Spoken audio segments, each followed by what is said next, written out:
Hi, everybody. So nice to see everybody.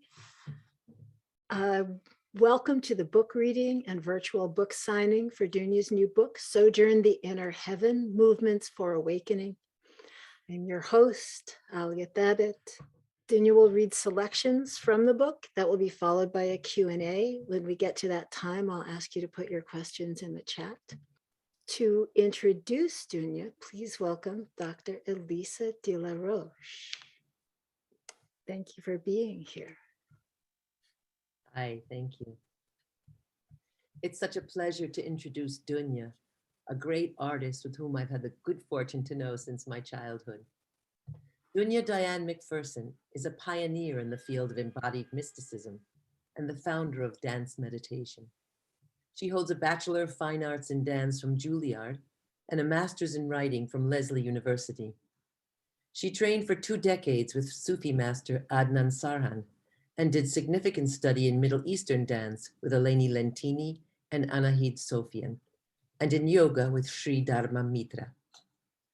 Dunya is a critically acclaimed dancer and choreographer, described by Jennifer Dunning in the New York Times as, quote, a modern-day Isadora Duncan, approaching Ruth St. Denis, a vibrant performer, an unusual and talented choreographer, unquote.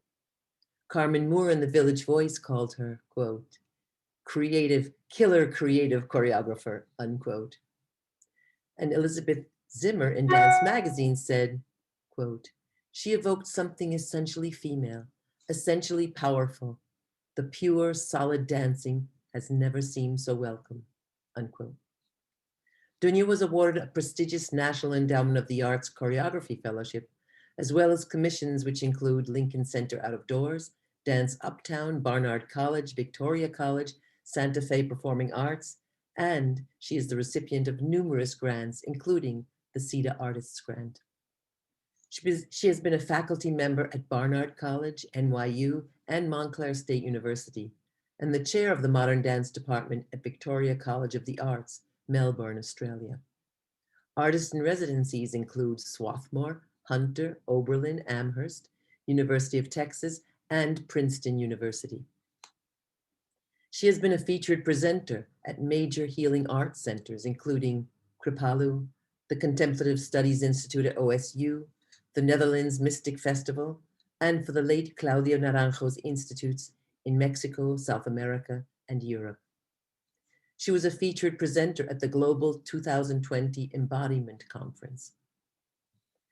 Dunya's first book, Skin of Glass, Finding Flesh in the Dunya's first book, Skin of Glass, Finding Spirit in the Flesh, was a memoir of her journey of dance and mysticism, is admired and beloved. She is a contributing author to several books on healing and spirituality. We are here today to welcome her new offering, Sojourn, the Inner Heaven, Movement Meditations for Awakening. It's my honor and great pleasure to welcome Dunya Dianne McPherson. Thank you, Elisa. Thank you so much. And thank you, Alia. Thank you all for being here. The first selection I'm going to read is from the beginning of the book, the first section of the book, which concerns the nest that we make for our personal practice or for any part of this practice to exist in. It includes things like your mat, your room, the music, the amount of time, elements around which the journey inward, take place. So this is from chapter 3, which is sort of the attitudinal things that we take into a practice time together or individually.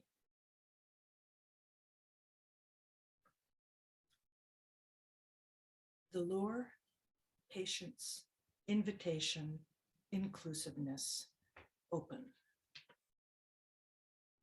On our mat, we cultivate openness, beingness, and a non-judgmental inner witness. This doesn't mean we have to achieve this or even intend it. I'm not a great proponent of intentions because, like a gun, we can so easily turn them against us. Intentions morph into tyrants. However, I am quite certain that a more wondrous self-relationship is inevitable by the simple act of showing up on the mat and the employment of a few attitudinal parameters. 1, it helps to remember the lure, what draws you there. 2, patience. We must always have patience. It helps to regard patience as a lovely, spacious field of wonder. 3, because creatures prefer sweet to bitter, invitations work better than commands. 4, inclusiveness. 5, being open, and we'll get to those. So I'll skip over to patience.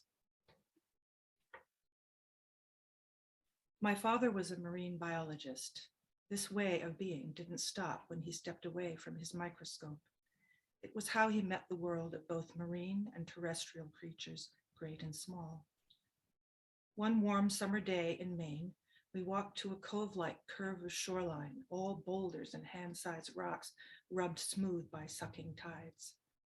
We were drawn there by the raucous cries of hundreds of seagulls wheeling overhead. Gulls congregate to nest and socialize in favorite spots, which they coat in guano, but they also just as likely to convene in a one-off location like that rocky beach. Gulls flew in and out, different sizes and colorations, juvenile to adult, as well as different species, the whirring above us, the cacophony all around us. More and more arrived and found perches. My father and I settled ourselves on the warm stones to watch. Jostling, jeers, pecking, food sharing, food stealing, invectives, chortling. Some relationships were amicable and others combative. One clutch of gulls were allies. A few were loners. Most were sociable, but not particularly peaceful. We watched and watched. The warm rocks seemed to soften under me. I melted in the salty air, lulled by the creep of incoming tide, swishing and rattling stones. My father and I kept a relaxed query. What are they saying? What does it mean when this one does this and that one that? What is going on between those two? We didn't force conclusions. We just kept turning it over as data emerged. From time to time, if the gull action hit a lull, we conversed about something other than gulls, usually something spurred by what we'd been seeing. Then we'd notice something new and be back to gull focus. The water's edge slowly moved closer. A few gulls departed and didn't return. The group began to shrink and we continued to watch. At one point, perhaps the sun went behind a cloud, chilling the air. My father turned to me and said, "When is it time to stop watching?" And both deciding that right then was the time, we stood and left. That sweetest of days continues to enrich me, not so much because of the gulls, though they were brilliant, but because of everything, how my body savored the smells and breezes and temperatures, the companionship of my father, the birds' complex lives, and the posing of the true question, when is it time to stop watching? Maybe never. Asking that question was not meant to end anything. Instead, it pointed at the nature of observation, which is a window into a slice of infinite continuum. A practice is that window, a time to sit or move and watch. What is going on? What is emerging? Turn it over and over, nab insights that then unspool. What we peer into is never finished, so we can relax into our patience. In that fabric of patience is everything.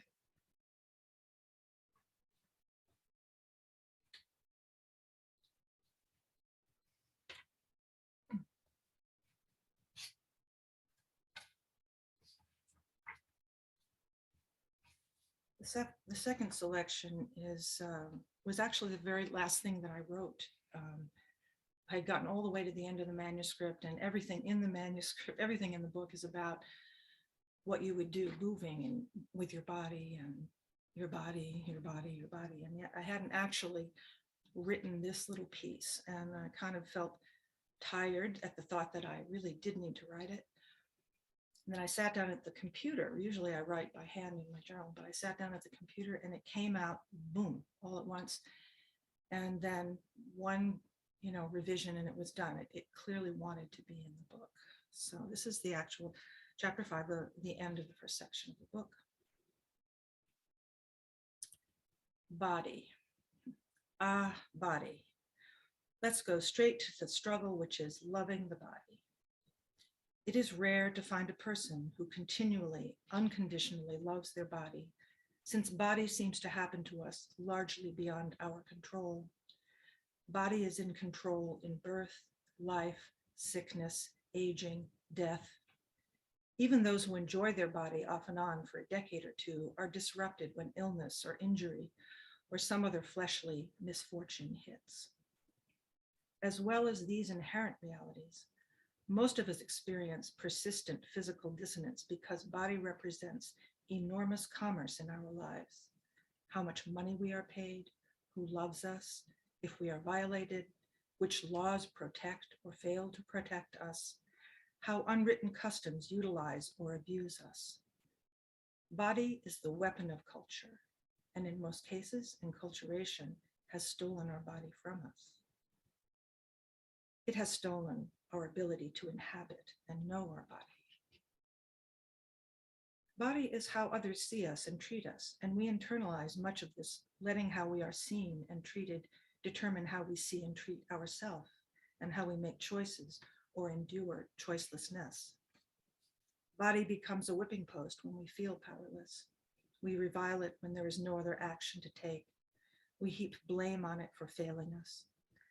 We are so utterly judged by physical appearance and capacity, and then beaten down by those judgments, that we must be forgiven for believing that this is what our body is. But this is not what our body is. These are interpretations, assigned meanings, and mostly they are lies. I think resisting internalized lies is a hard way to oust the poison. In this path, we don't rewrite internalized scripts or pick at scraps of positives to outweigh heavy negatives. Instead, we experience our body ever more gently and deeply, and then we reach further in to fully experience our embodied experience. This ushers in love. We don't need to believe this or convince ourselves. We need only to let it emerge. The way to love our body is to feel it, to be it, to know it from inside itself. As we progress in this embodied meditative path, we come to apperceive that everything is body, emotions, dreams, thoughts, existence. Body is a continual poem.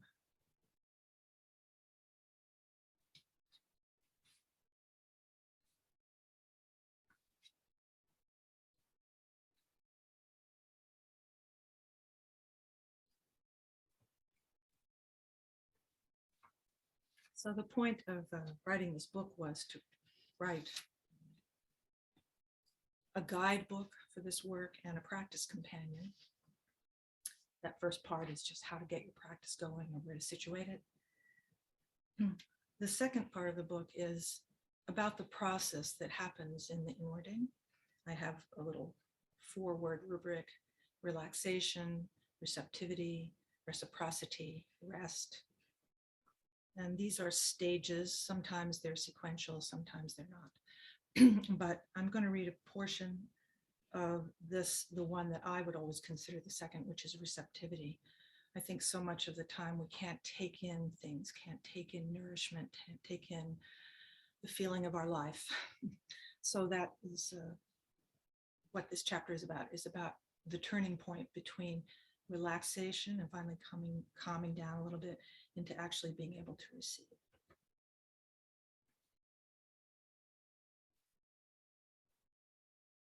We close our eyes, enter our own world, and follow. Follow what? Follow our body.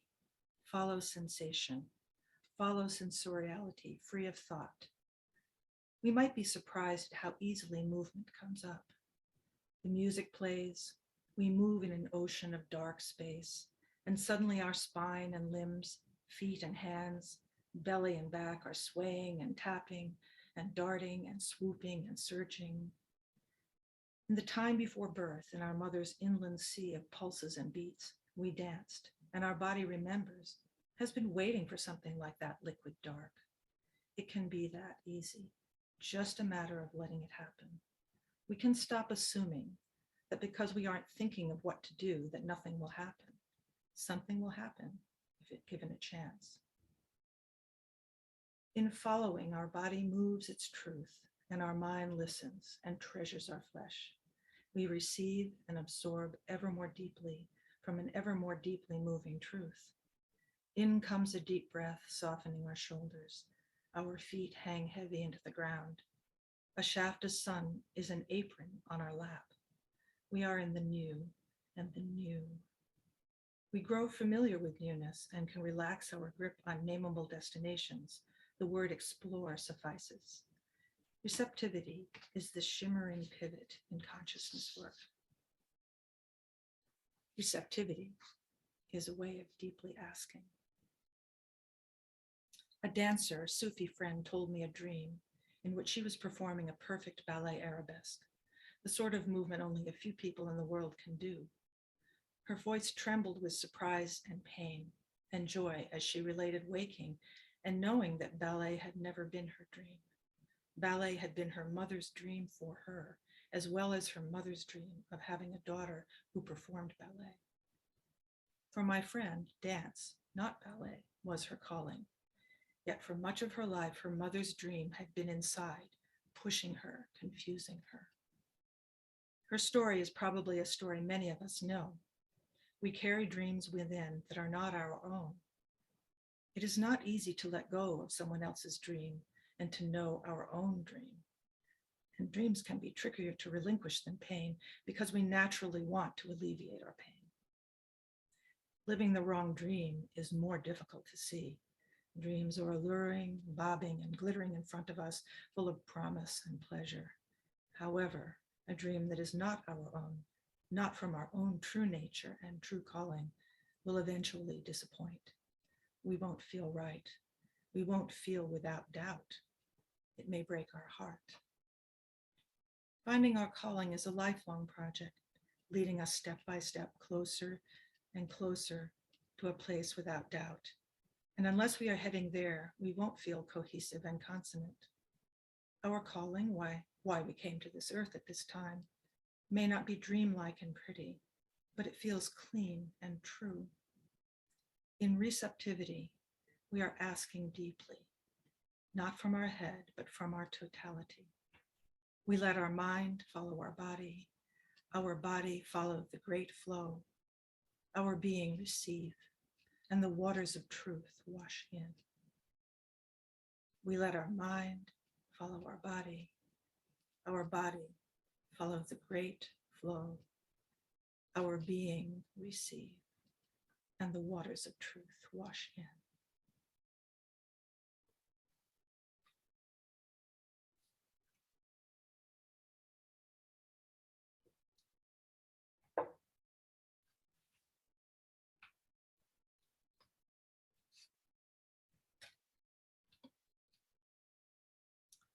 So the last selection that I'm going to read for you, it comes from the third part of the book, which is meditations, a lot of movement meditations, all different ways to enter an interior world. And I thought before I read you the passage itself, we would do one of them. Not very difficult to do. You can do it sitting in a chair or lying down or standing up. And the passage I'm going to read following this is one that I wrote in my journal right after I had done this practice that we'll do together for maybe a half hour or so. And then I lay down and rested for a bit. And then I sat up and I wrote. And the thing that's interesting to me about this is I'm not the only person that writes this way, as it turns out. In my classes and workshops over the years, we oftentimes do this. We'll do a practice which is wordless.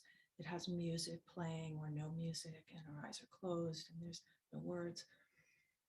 And then we write, and the kinds of things that people write are just so extraordinary and very different than the kind of writing or talking or thinking that they would do if they were writing just in their ordinary consciousness. So that's what the piece will be eventually when I read it. But first, let's do one of these exercises.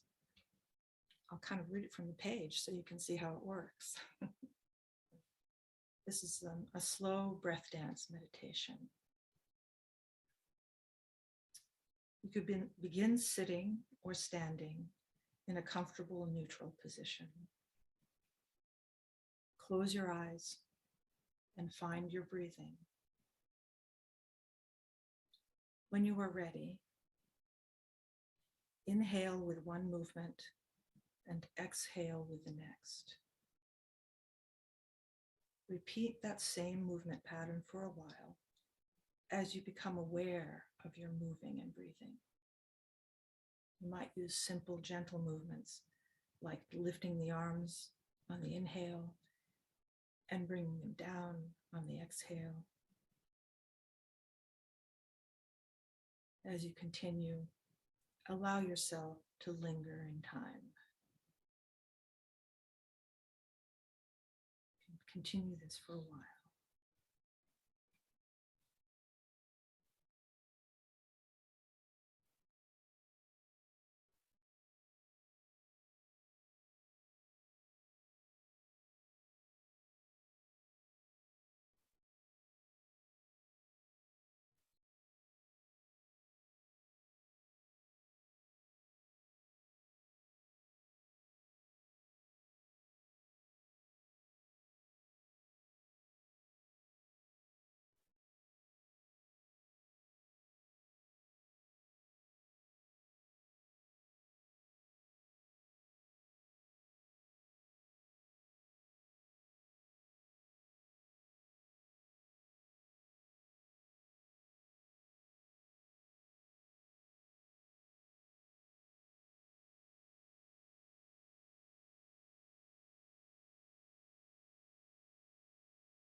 Okay.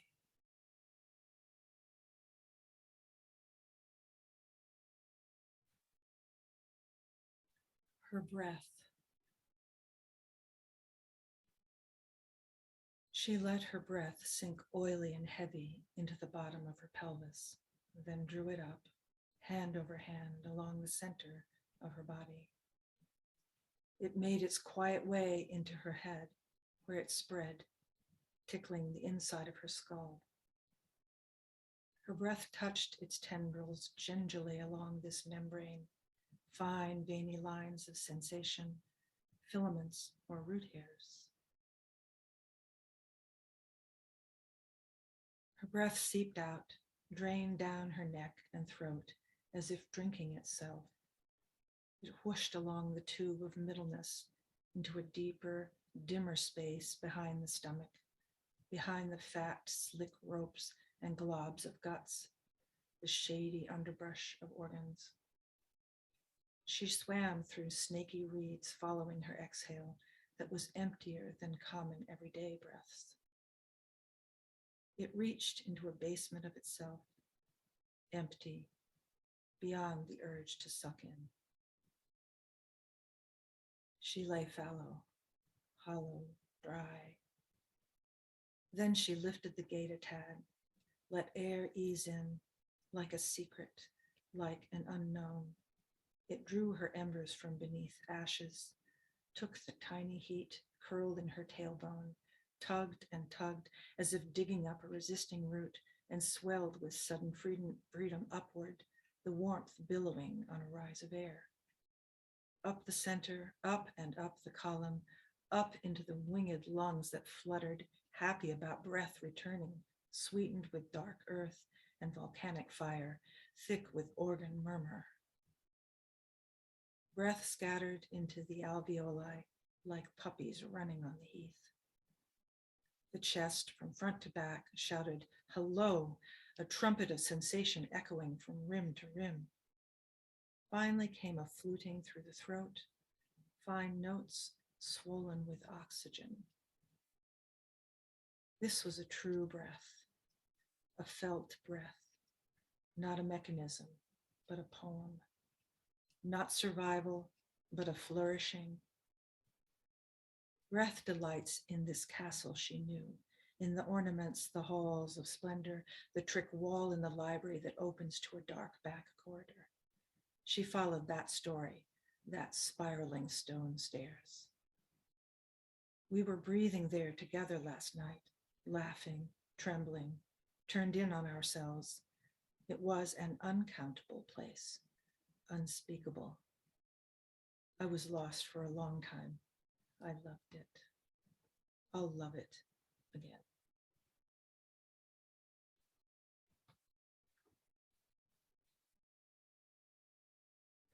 I'm not sure if that makes sense in a reading to just out on its own, but I have to say that was one of my favorite things that I enjoyed writing it. It felt lovely to write it.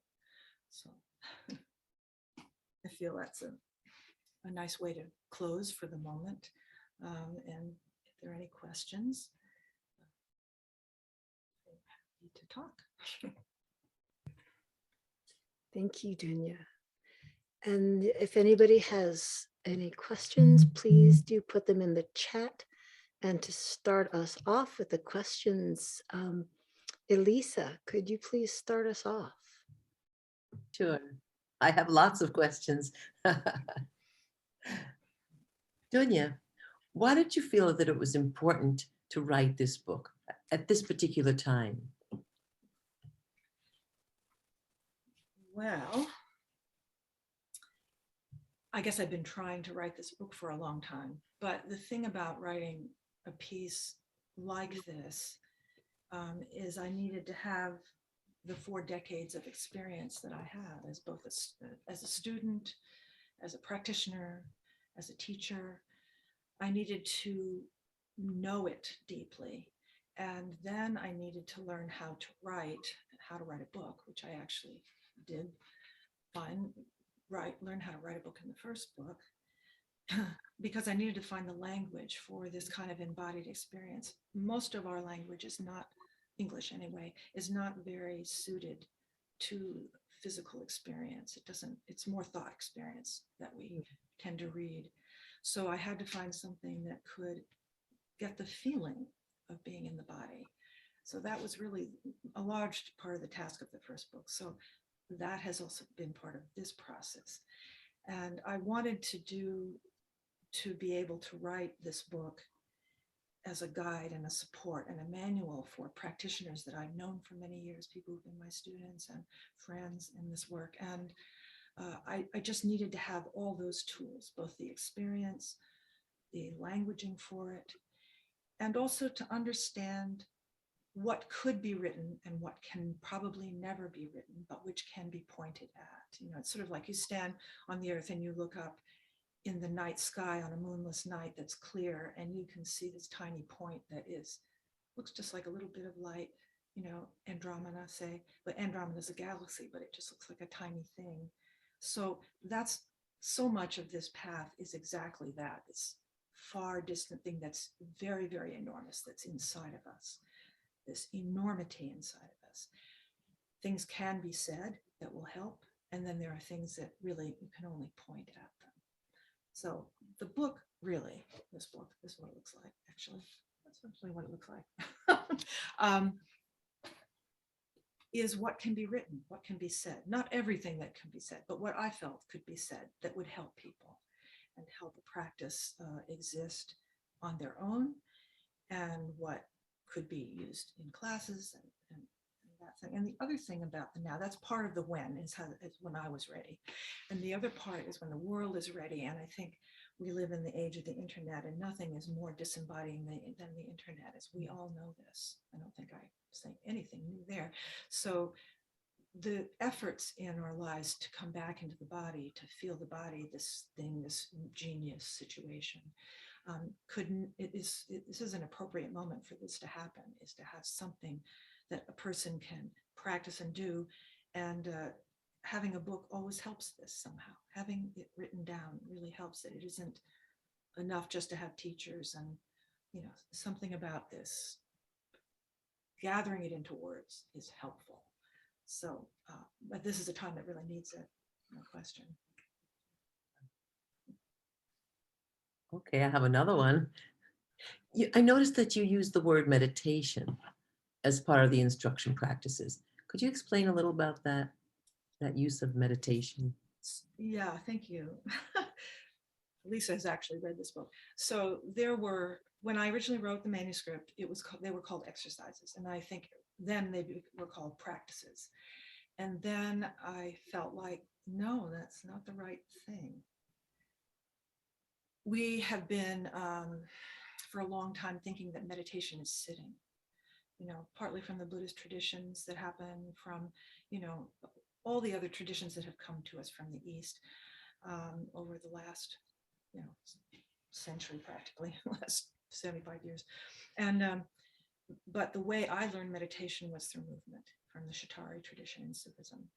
And I felt like that it needed to be put down, that these things, when you inhale and you exhale and you focus on the breath and the movement, and there are many of this type, these are meditations. They're specific things that you can draw your attention to and enter into a deep meditative relationship with yourself and with time and space. So it was a way of giving them, through language, a gravitas that I think they needed.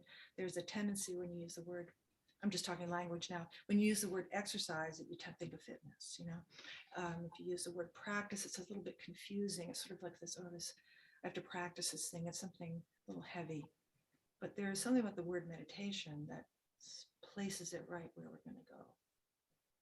So it was an important thing for me to name them meditations. I'm just going to say, want to ask you something that there are several types of writing in the book, and you speak now about using the word meditation, different types of writing. Could you tell us why you chose to use different ways of writing within the book? Right. So sometimes you just need a plain instruction that tells you what to do. I'm going to do this thing now. And that's those are the meditations. They're simple, they're short, they're clear, and they're just simply information of what to do. Sometimes explanation about why you would do it, and philosophical contemplation also. All of these were sort of heady in the sense that, you're thinking about this. You want to understand it. You want to know more about it, and you want to know where you can expand your thinking about it. And then the very last selection that I read was more of an intuitive and poetic piece that came more directly from my body. And I felt it was important to include those kinds of writings too, in a way to give a sense of the range for those people who read the book and who do the practices and might also write, just to know, I can go there, And they are much closer to, if anybody reads the great mystical poets, Jalaluddin Rumi or Hafiz, those poems are really extraordinary in the dimension of where they go. They dismantle your thinking, right? So often the writing that comes out of the body is much more poetic, much less organized, much less, directive. It's sort of floating and poetic. And so it was an interesting challenge to write a book that wasn't just one or the other. I had to answer different needs, I felt for the reader. Thank you. So we do have a couple of questions in the chat. The first one is from Anne. Is there something more you can say about the title and what it means to you? Was this your first title? Oh, Anne, hi. No, was not the first title. I really struggled with the title of this book. I really struggled. And I should tell you that Carleen Kahn was part of this grand journey with me. And she said, if it's not right, keep going. If it's not right, keep going. And I had papers and papers of, I'd write it in big letters and then I write it in little letters, type it out, and it was not an easy thing to find it. I'm very, very, very happy with it now that I've finally gotten it. I guess because I feel Sojourn is not this sense of permanence, you're not arriving, you're often just visiting and passing through. To me, that is has been my experience of a meditation path, a lifelong meditation path, is that I'm sojourning in this phase or even just in this state, and then I move on. It's a continual feeling of an unfolding. So I very much love the word and I love what it means. And the inner heaven it's truly when I'm in my deepest state personally. And I think that's where one would try to know that it exists, is so deeply. Heaven is the right word, but it's interior. It's not out there. It's inside of the being, inside of me or you or any of us. And that is the direction of this path. It's an inwardness. If the more you go in, the deeper you can go in, the more, I'm trying to say, the more consonant, the less fragmentation. Fragmentation softens away. And there comes to be this consonance and unity that is certainly the Lord, the thing that has kept drawing me back. And so movement meditations for awakening, I think, just helps people find that in a more, concise way. But I'm very happy with what it ended up being, though it's not a particularly typical title. Thank you for asking that. Thank you. Appreciate it. And our next question is from Tara Soma. She said, I think a lot about climate change these days and have a sense that disembodiment is part of what drives our species to destroy our home.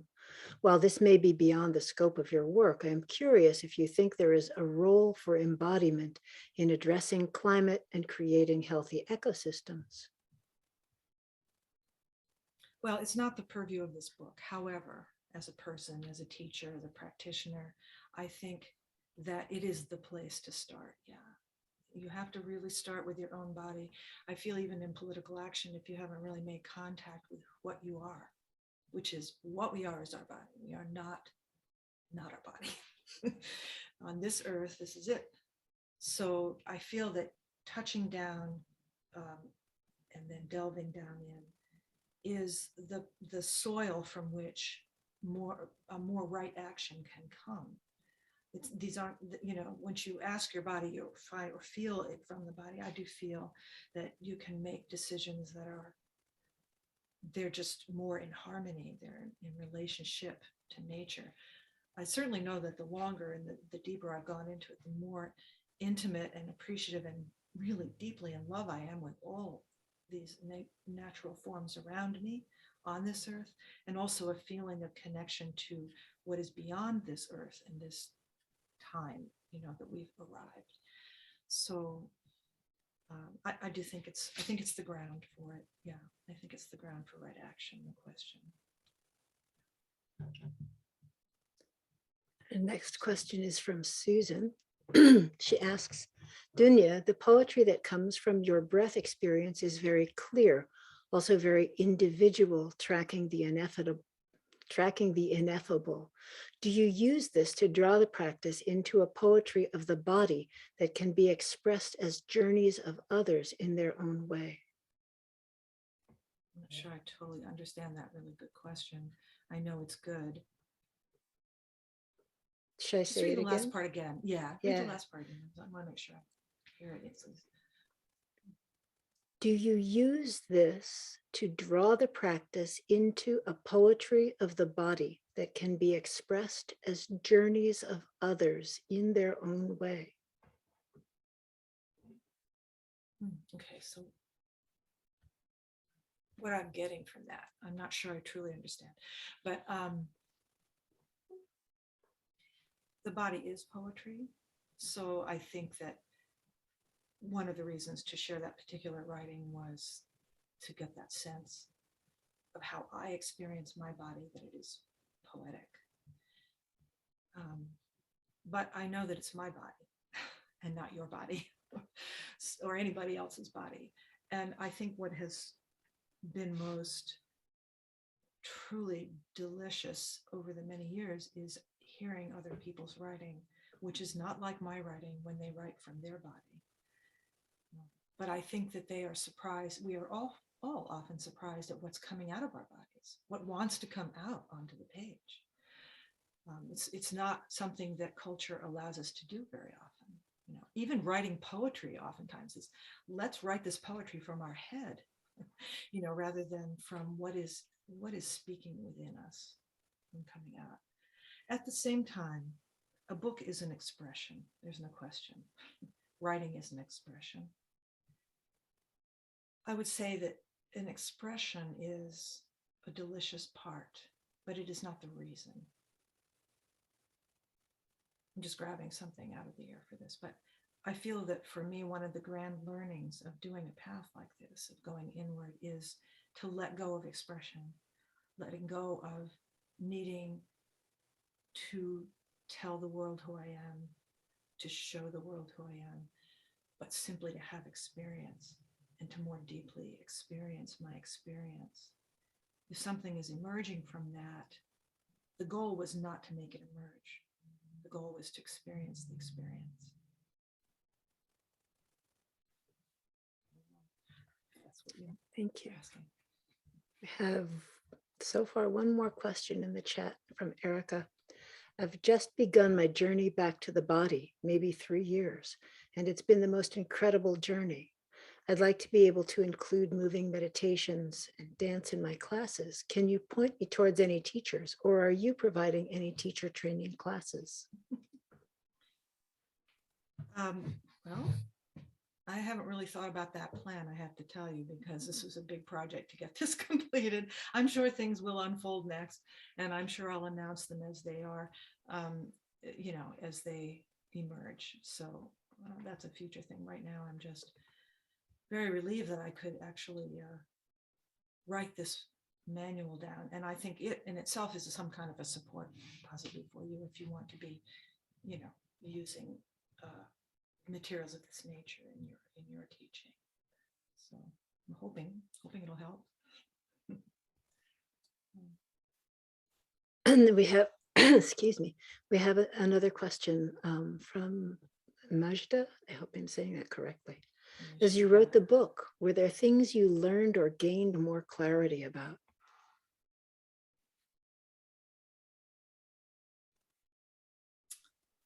Well, yes, I guess. I think the struggle, thanks for that question, Majda.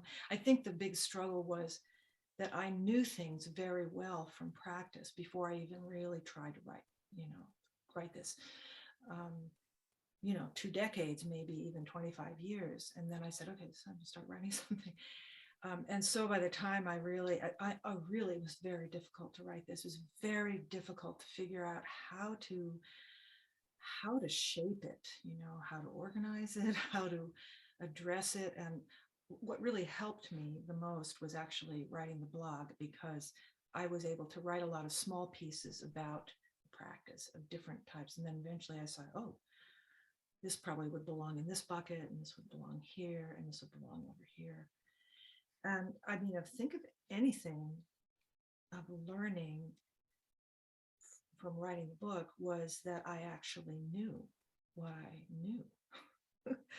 I wasn't sure I knew it, actually.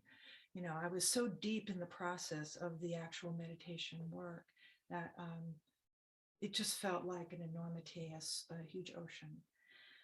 So, which was totally fine until I felt that it was important to actually put something down on a page.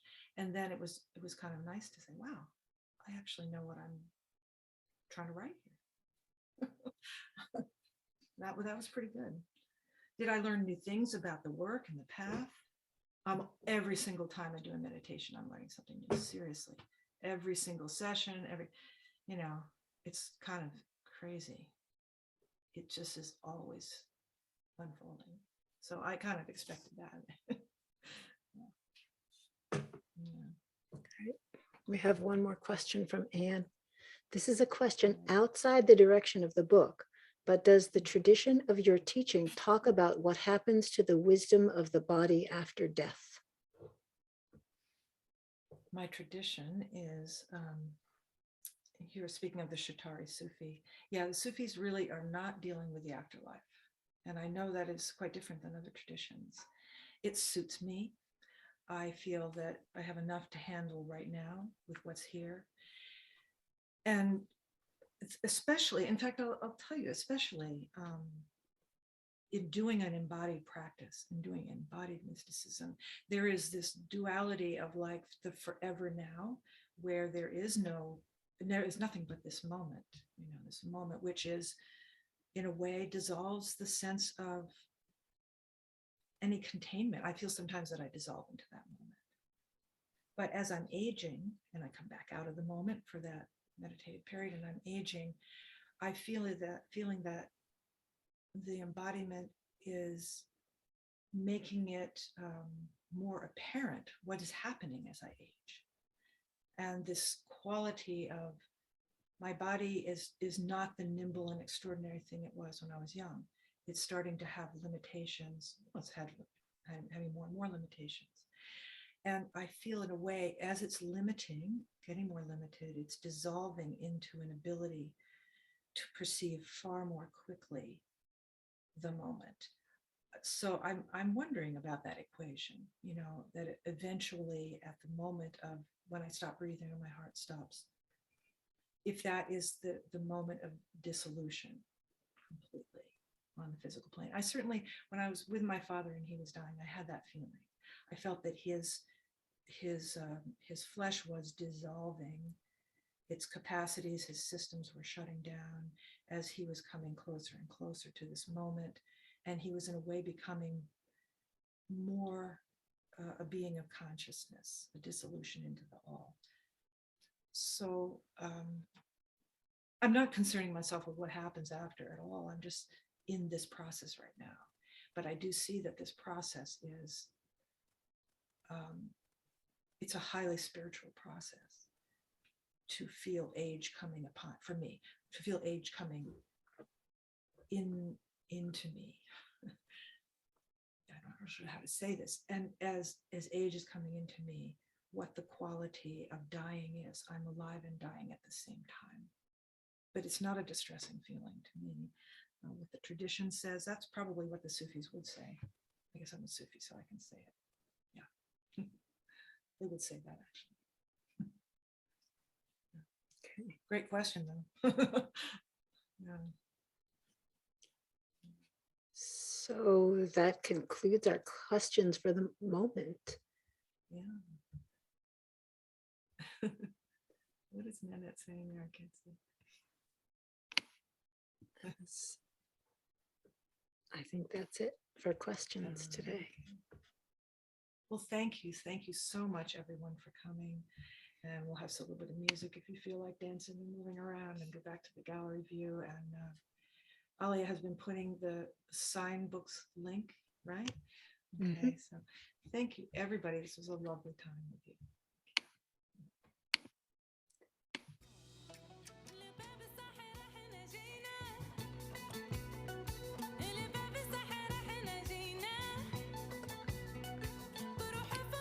And I'm going to take us out of the spotlight here.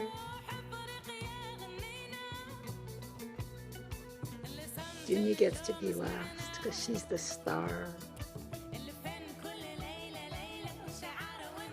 So now we can go back to gallery view for people who would like to do that. And we can chit chat in the chat, right? Yep. I'm gonna add the book link back into the chat again. And today, Dunya,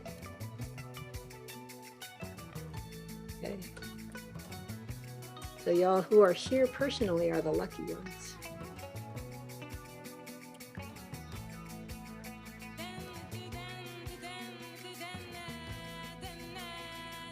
No, if you click on the book link, you will not fall out of the Zoom. You can click on it and go there now and still be in the Zoom. Or if you mouse over that chat piece that has the link, you'll notice that to the right of it, there are 3 little dots. And if you click the 3 little dots, it will ask you if you want to copy that one particular piece of chat. So you can copy just that one piece with the link if you prefer. But if you click it, it'll open your browser and you will go there, but you won't be out of the Zoom.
وين كان الإيمان اللي في قوي بإشحال سنيت الرحمة من السما ولا حتى مرة ضميتها في صورتك تمثال دوك انت النور اللي يحيا حياتي دوك انت مضوي روحي بذاتي شاعل دوي دوي الليالي كيف القمرة نورك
Thank you so much, everybody. We're going to get to the end of this drum solo and then we'll be heading out.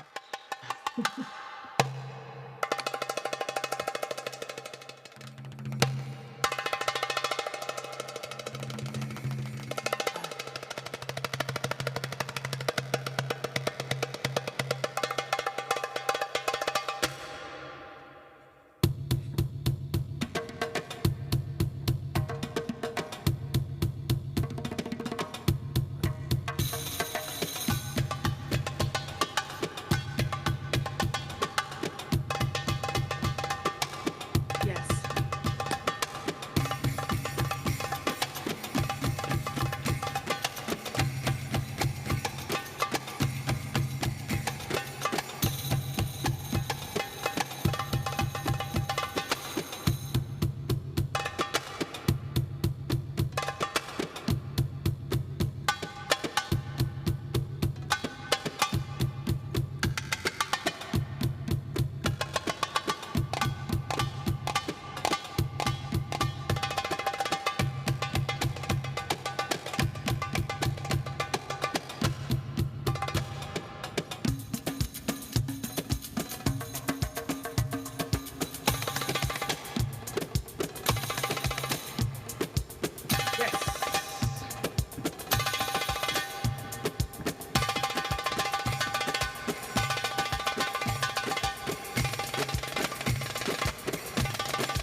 Okay, that's a long ending, so I think this is a good spot to stop. Thank you, everybody. I've made it so people could unmute themselves, and if you'd like, you could unmute yourselves and everybody could like say goodbye out loud. Bye. Yay, Dunya. Bye. Thank you. Bye. Woo!